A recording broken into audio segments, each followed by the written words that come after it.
ఇప్పుడు న్యాయం అన్నది ఇద్దరి వైపు జరగాలి. సరితకి జరగాలి, ప్రశాంత్కి జరగాలి. చనిపోవటం అన్నది ఈ సమస్యకి పరిష్కారం కాదు.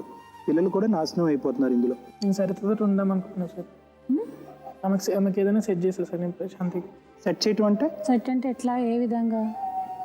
ఇప్పుడు నాకు 2 అమ్మాయిలు మేడం, 2 అమ్మాయిలు. ఆమెకు పిల్లలకి ఇంత వేసిన ఆమె నాతో ఉంటానా పర్లేదు మేడం. లేదు వాళ్ళ మమ్మీ వాళ్ళ ఇంట్లో ఉంటా, నాకు మెయింటెనెన్స్ అని ఇస్తాను మేడం. సెట్ కానీ అమ్మాయితోటి మాత్రం మీరు ఉండే అవకాశం లేదు. అంటే నాకు ఒకటి తెలియక అడుగుతాను, ప్రశాంత్ నీ మనసులో ఏ స్థానం లేదో తనకి? ఆమె పోగొట్టుకుంది సార్.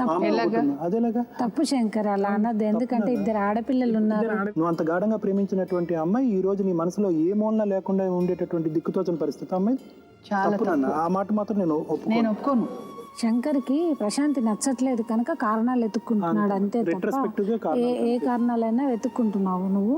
ఒకటి మాత్రం మీరు ఆలోచించుకోండి శంకర్ గారు, భార్యను వద్దంటున్నారు మీరు. ఇందాక మీ పిల్లలు మీ దగ్గరకు వచ్చారు, భార్యతో పాటు పిల్లలు కూడా మీకు దూరం అయ్యే అవకాశాలు ఉంటాయి. అవునా? భార్య వద్దని అనుకున్నప్పుడు పిల్లలు కూడా న్యాచురల్గా దూరం అయిపోతారు. దానికి కూడా మీరు ప్రిపేర్ కండి. అంటే దానికి మీరు కేవలం ఆ అమ్మాయి మీద ఉన్న ఆ కోపము, ఇష్టం లేని తనం నాకు అక్కర్లేదని ఇప్పుడు చెప్పగలుగుతున్నారు. కానీ మీరు ఒక కూడుకున్న సంసారం, 2 పిల్లలు, మీరు వాళ్ళకు కూడా మీరు దూరం అయిపోతారు. ఎలా ఉండగలుగుతారు మీరు చెప్పండి? నీలాగే వాళ్ళు కూడా తండ్రి లేకుండా అనాథలాగా తిరుగుతారు అంతే. పిల్లలు కూడా లేకపోయినా పర్లేదు అనే ఆలోచన కూడా ఉంది కదా నీ మనసులో. పిల్లలు కావాలా? ఎందుకు ఉండలేవు? ఇప్పుడు తప్పు చేసిందని చెప్పి తప్పు చేసిన అంటారు. మనం తప్పు చేయకముందు నుంచి ఇదే ప్రాబ్లం. ఎందుకు ఉండలేవు? నేను చెప్పుకోలేను మేడం. నేను మీరు వెళ్ళండి ఒకసారి. మీరు వెళ్ళండి, సరిత రమ్మని చెప్పండి.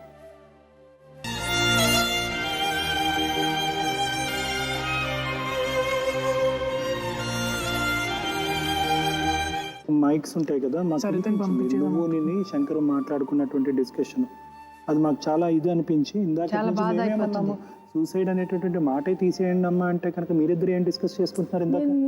ఇందాక మీరిద్దరు ఏం డిస్కస్ చేసుకుంటున్నారు చెప్పండి. అంతే సార్, ఇంకా మేము అనుకున్నాం మాకు న్యాయం జరుగుతుంది అనేసి ఇంత దూరం వస్తుంది. సరే ఇప్పుడు న్యాయం జరగలేదు అని అనుకున్నాం, చేసుకున్నాం. ఎందుకంటే నాన్న వాళ్ళ దగ్గరికి వెళ్తే వాళ్ళు రానియ్యరు. సరే ఇక్కడైనా ఉందామంటే ఒక్కదాన్ని ఒంటరిగా ఎక్కడ ఉండాలి? ఇక్కడ 2వ పెళ్ళి ఎందుకు? కొన్ని రోజులు చదువు బాగా సంపాదించు. ఎవరు వద్దు నీకు ఇప్పుడు? ఎందుకు పెళ్ళి? వద్దు. నీకేం కావాలో అది చదువుకో, బాగా హ్యాపీగా ఉండు, డబ్బు సంపాదించు. చదువుకుంటాను అని అమ్మ వాళ్ళు ఒప్పుకోరు కదా. ఒప్పుకోరు అమ్మ వాళ్ళు. అందుకే మేము మాట్లాడతామా? మేము మాట్లాడతాం. నెంబర్ ఇస్తావా? మేము మాట్లాడతాం. వాళ్ళు రానియరు మేడం. మేము మాట్లాడతామమ్మా. మేము మాట్లాడుతుంది. నేను ఎక్కడైనా బ్రతకగలుగుతా మేడం. ప్లీజ్ నాకు అన్యాయం చేయండి. ఇక్కడ అమ్మ నాన్నల పాత్ర అంటూ ఏమీ లేదు. కేవలం ఏంటంటే వాళ్ళు వచ్చి చూసుకున్నా నిన్ను చూసుకోకపోయినా నీకు మాత్రం శంకర్ కావాలి అని నువ్వు అంటున్నావు అంతే కదా. మరి ఎందుకమ్మా వాళ్ళ మీద బ్లేమ్ చేస్తావు? ఎందుకు వాళ్ళని అంటావు? వాళ్ళు ఒప్పుకోరు, తీసుకోరు, చదివించరు అనేటటువంటి వద్దాం. అది కాదు నేను చెప్తున్నాను, చనిపోవాలి అనే ఆలోచన నీకు ఎందుకు వచ్చిందో అన్నది నాకు తెలియదు. అది తప్పు అని మాత్రం నేను ఖండిస్తున్నాను. అలాంటి వాళ్ళది నిజమైన ప్రేమ కాదు, అది వ్యామోహం. ఎగ్జాక్ట్లీ చిన్నత్త, నిజంగా ప్రేమించుకున్న వాళ్ళు అలా చేయరు. ఎంత మనసు విరిగిపోతే కన్న కూతుర్ని పట్టుకొని మా దృష్టిలో చచ్చిపోయా ఉంటుందా తల్లి? అది సరే అమ్మా, తన కూతురుతో తన మాట అనేటప్పుడు ఆమె మాటల్లో వ్యథ, కళ్ళల్లో బాధ గమనించావమ్మా?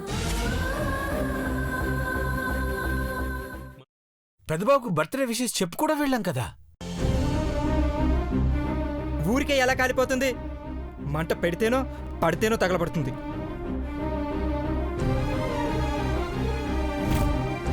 కరెక్ట్ చిన్నబాబు, నీకొచ్చినట్టే నాకు డౌట్ వచ్చింది.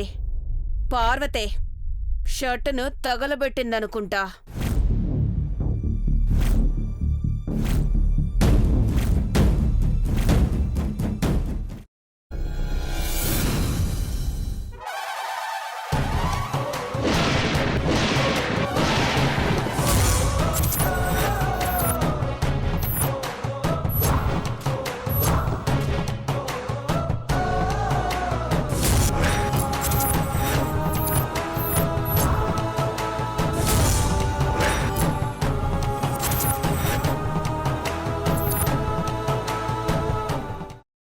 తీసుకున్న తర్వాత పొట్టు తీసేసి చాప్ చేసి పక్కన పెట్టుకోవాలి.